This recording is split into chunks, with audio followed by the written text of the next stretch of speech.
Hello friends, good morning everyone. Welcome in our channel Study India, the first step of success. India's online study channel. It is part of Aditya Infinity. तो जैसा कि आप लोग जानते हैं कि हम लोग का क्लास जो है वो 8 बजे से शुरू होता है और इधर कुछ दिनों से हमारा क्लास नहीं आ रहा है कुछ कारणों से। तो इसका कुछ कारण है जिसके कारण वैसे भी आप लोगों का सपोर्ट बहुत कम मिल रहा है हम लोगों को। आप लोग सपोर्ट नहीं कर रहे हैं। आप लोग इस क्लास को अधिक से अधिक शेयर किया कीजिए। और अगर आप हमारे क्लास को आज पहली बार देख रहे हैं तो क्लास को लाइक कर दीजिए और चैनल को सब्सक्राइब कर दीजिए। तो आज हम लोग जो पढ़ेंगे वो इंटीग्रेशन पार्शियल फ्रैक्शन की मदद से कैसे करते हैं इंटीग्रेशन वो पढ़ेंगे। तो सबसे पहले पार्शियल फ्रैक्शन की मदद से इंटीग्रेशन किसका किया जाता है, तो ऐसा हो जिसका जो डिवाइड में जो होता है, जैसे ऊपर इसका अगर फैक्टराइजेशन करना संभव है, मतलब नीचे वाले का गुणनखंड हो सकता है। अगर नीचे वाला किसी के गुणनखंड के रूप में है तब हम लोग इसका जब इंटीग्रेशन करेंगे तो पार्शियल फ्रैक्शन की मदद से करते हैं नीचे वाले का इंटीग्रेशन। तो पार्शियल फ्रैक्शन जो होता है उसमें हम लोगों को मानना पड़ता है कुछ टर्म, और ये लॉगरिथमिक फंक्शन के तरह है, सो बड़े ही आसानी से बन जाता है। कोई ज़्यादा समस्या इसमें नहीं आता है पार्शियल फ्रैक्शन में, सिर्फ आपको ऐसो ध्यान से समझना होगा। तो इसके लिए हम लोग ऐसो पार्शियल फ्रैक्शन का कुछ फॉर्मूला जो है वो हम लोग सबसे पहले नोट कर लेते हैं, उसके बाद ऐसे हम लोग आज का क्लास ऐसो शुरू करेंगे। तो इस तरह का जो भी हो जिसका नीचे में दिए, एक बार ध्यान रखिए पार्शियल फ्रैक्शन का मदद से हम उपयोग तब करेंगे जब नीचे वाले, इसको तो हम लोग पार्शियल फ्रैक्शन पर नहीं बना सकते हैं क्योंकि ये तो हमारा पिछला वाला क्लास जो हमने बताया था उस पर बनेगा। ऊपर में अगर कुछ रहे तब इसको हम लोग बनाएंगे पार्शियल फ्रैक्शन की मदद से, ठीक है। तो आगे बढ़ते हैं। तो पार्शियल फ्रैक्शन का सबसे इम्पोर्टेंट जो है सो पहले हम लोग फॉर्मूला उसको मान लेते हैं, कुछ फॉर्मूला नोट कर लेते हैं। जो इम्पोर्टेंट फॉर्मूला है कि हम लोग किसको क्या मानते हैं,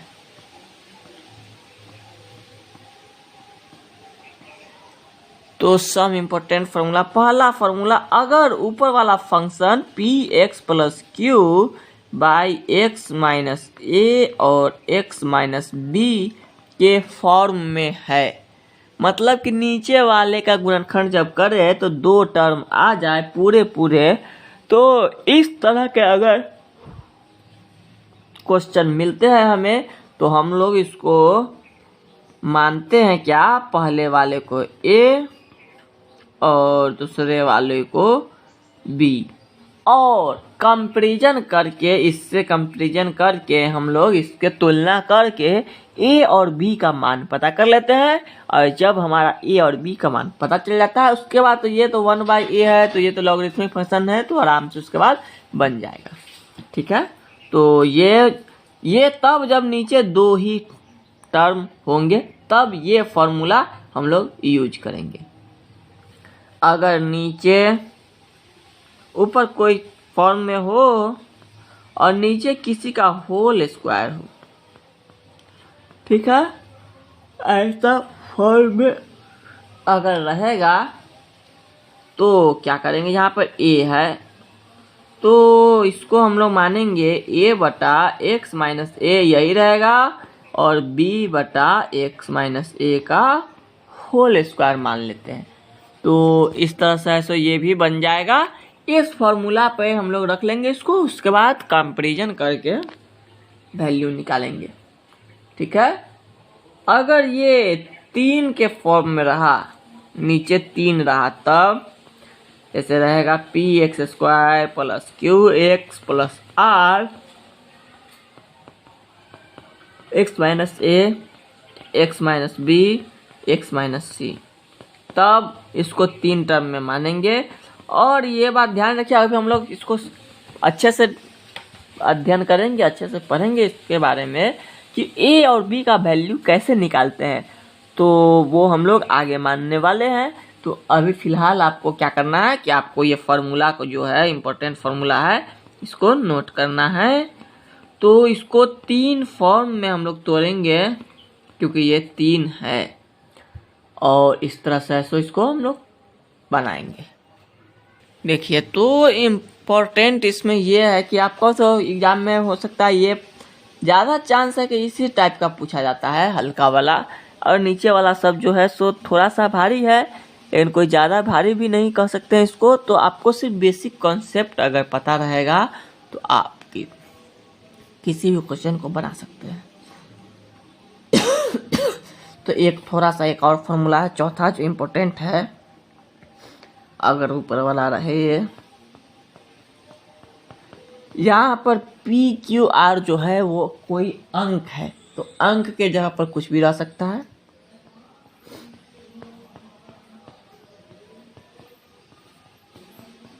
और इस फॉर्म में अगर है तब क्या करेंगे, तब इसको क्या मानेंगे। तो ये थोड़ा सा मुश्किल हो जाएगा, लेकिन मुश्किल से डरना नहीं है। और इस टाइप का क्वेश्चन जो आपको ऐसे ध्यान से समझना पड़ेगा जब बताएंगे कल के क्लास में। आज की क्लास में देखिए कितना आगे तक आज का क्लास जाता है। वैसे समय का भी अभाव है, इस कारण ऐसो आप लोगों का क्लास भी अब ऐसे थोड़ा सा टाइम टू टाइम नहीं आ पा रहा है, लेकिन हम लोग कोशिश करेंगे कि कम से कम क्लास गैप हो। तो ये 4 जो फार्मूले हैं काफ़ी इम्पोर्टेंट है, आप इसको अच्छे से नोट कर लीजिए एक जगह, जहाँ भी आपको जगह मिले। उसके बाद ऐसे हम लोग इसको डिस्कस करते हैं आगे थोड़ी देर बाद। तो इसको आप लोग नोट कर सकते हैं और आप हमारे क्लास को अधिक से अधिक शेयर किया कीजिए ताकि अधिक से अधिक स्टूडेंट जुड़ सके और अपने एग्ज़ाम की तैयारी अच्छे से कर सके। तो चलिए आगे बढ़ते हैं और बढ़ते हैं हम लोग अपने पहले क्वेश्चन की तरफ। तो पार्शियल फ्रैक्शन से किसी भी क्वेश्चन को बनाने के लिए सबसे इम्पोर्टेंट बात है कि आपको ध्यान में देना होगा कि उसका नीचे वाला जो है उसका जो डिनोमिनेटर है, यानी कि हर जो है उसका गुणनखंड होना चाहिए, फैक्टराइजेशन होना चाहिए, तभी आप लोग उसको पार्शियल फ्रैक्शन से बना सकते हैं। अगर उसका नहीं हो पाता है तो अब आप नहीं बना सकते हैं, ठीक है। तो आप लोग देखिए ध्यान से कैसा क्वेश्चन पूछा जाएगा। जैसे आपको इंटीग्रेशन करना होगा, अगर x + 5 x² - 8x + 12 इसका इंटीग्रेशन अगर आपको करना होगा तो आप इसको पार्शियल फ्रैक्शन से बड़े आराम से बना सकते हैं।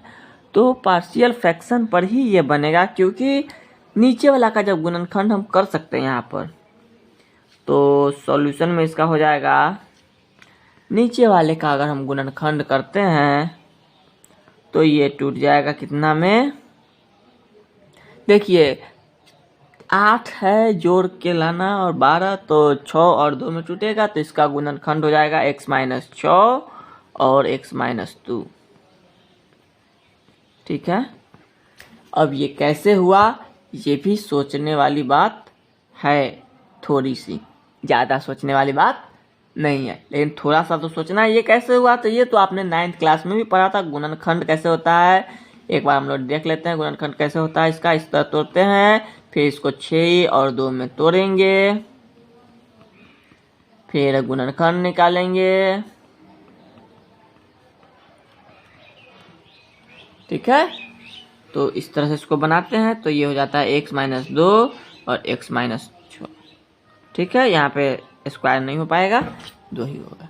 तो अब हम लोग इसको सॉल्यूशन करेंगे। सॉल्यूशन करने के लिए आपको क्या करना होगा, मानना होगा, और मानने के बाद उसको वैल्यू भी पुट करना होगा, वैल्यू निकालना होगा। तो हम लोग मान लेते हैं, late x + 5 / x - 6 x - 2 = a बटा x - 6 b बटा x - 2, ठीक है। कोई दिक्कत, ये आपको ऐसो मानना पड़ेगा गुणनखंड जब भी होगा। अब a और b का मान हम कैसे निकाल सकते हैं, ये एक सोचने वाली बात है, आखिर में a और b का मान निकले तो निकले कैसे।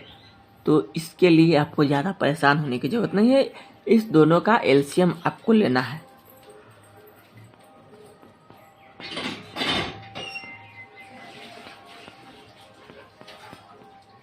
ठीक है, तो इसका एलसीएम अगर हम लेंगे तो हो जाएगा x minus 6 x minus 2 a into x minus 2 b into x minus 6। ठीक है, ये एलसीएम आपने अगर ले लिया तब अब आपको क्या करना होगा। देखिए दोनों साइड जो मिलता है वो तो कट जाता है, तो नीचे वाला तो इसी तरह इसका कट गया। तो अब आपको ये जो आपने माना था इसी को हम लोग आगे बढ़ के सोल्यूशन करेंगे, लेकिन सबसे पहले ए और बी का मान पता कर लेते हैं। तो ए और बी का मान इस तरह पता हो जाएगा। अब ये देखिए, अब आपको मान अपना मन से रखना होगा कि एक बार में तो ए और बी दोनों का मान हम निकाल नहीं सकते हैं, तो एक बार ए का मान निकालेंगे, एक बार बी का निकालेंगे। लेकिन ए और बी का मान कैसे निकालेंगे, जब हम कब निकाल सकते हैं, जब कोई एक टर्म जीरो हो जाए इसमें से, तब तो आपका एक्स का वैल्यू निकाल ले सकते हैं। तो कोई एक टर्म जीरो कैसे होगा, तो ये जो 6 है ये इसको आप जीरो कर देंगे अगर, तो इसका मान निकल जाएगा। तो इसके लिए इसको जीरो कैसे कर सकते हैं, तो ये अगर एक्स की जगह पर 6 अगर हम मान ले तो ये जीरो हो जाएगा। तो यही बात यहाँ करना है, इफ x इक्वल टू 6, तो क्या हो जाएगा, तब सॉल्यूशन आपका हो जाएगा, आपका जो क्वेश्चन है x प्लस 5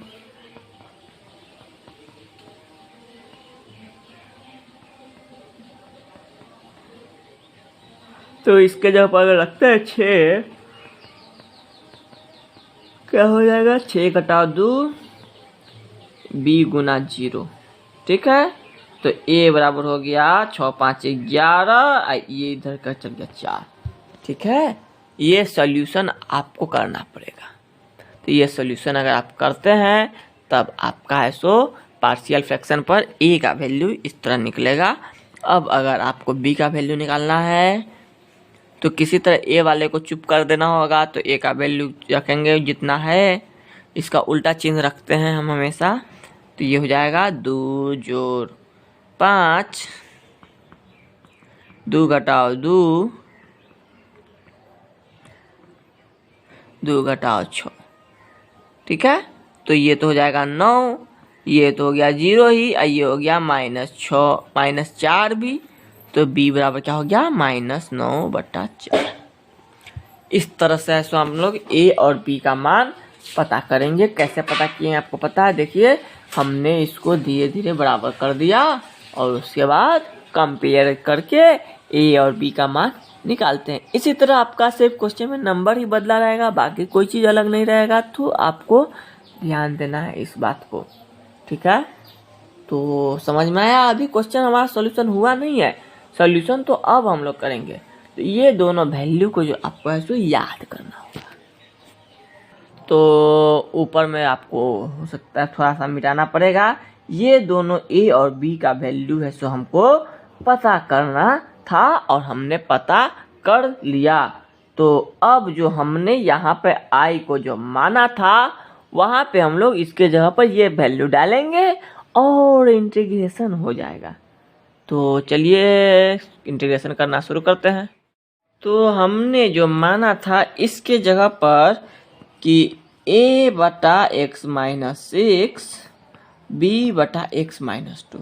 ओके, तो जब इसका इंटीग्रेशन करेंगे तो हो जाएगा a का वैल्यू, देखिए हमने नीचे भी मिटाया नहीं है इसको, a का वैल्यू इतना आया था और b का वैल्यू इतना आया था, तो वो वैल्यू हम लोग यहाँ डालेंगे। तो इसको हम लोग ये भी तो लिख सकते हैं a/1 घटाओ x घटाओ 6 dx।